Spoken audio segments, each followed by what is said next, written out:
Okay, guys, so today we're going to go over the level 3 for the practice on our assessment. So first of all, I'm going to use a couple of different colors here. I'm going to make sure I draw my convection currents in red, my plates are going to be in brown, and the arrows of direction will be in green. So the first one we have up is the trench. So you can see I've drawn my oceanic plate and my continental plate. Okay, they need to come together and collide. So I've got my directional arrows drawn there in green, which makes them a convergent boundary. And then I need my convection currents drawn below.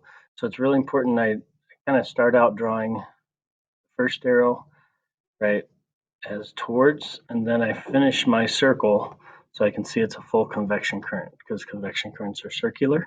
And then of course I label my trench right there.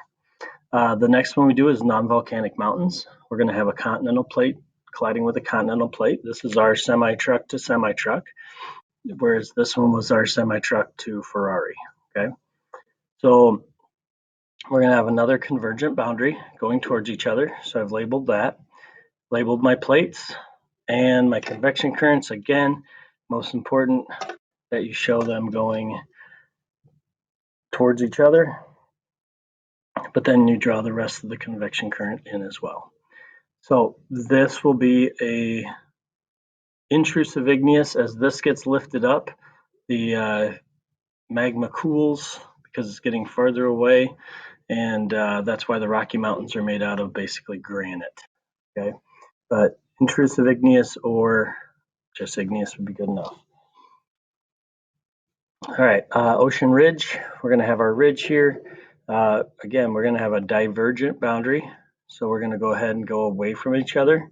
We're going to have our divergent arrows away.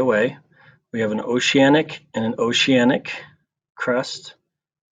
We're going to have our ridge right here, and then we'll actually be able to see those convection currents that carry the ridge away. So we need to make sure our arrows point away from each other and then complete the rest of that convection current. Okay, here I drew just a little bit of pink to show that this is going to come up and out.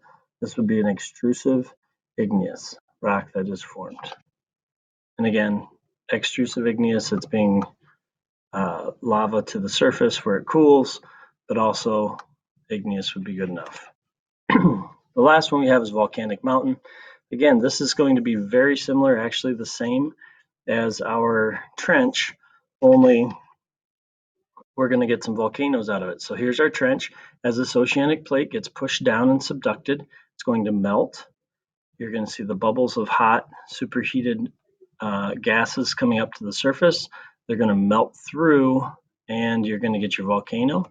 And you're also going to get, some crumpling and crushing, some colliding, and get some mountains. So you're going to get some mountains, but you're also going to get your volcano. And this is just exactly like what happens down on the Ring of Fire, especially in Peru and Chile, where you've got the Andes Mountains in the background, but you've also got a lot of volcanoes near the coast.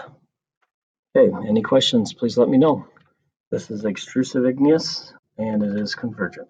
Good luck.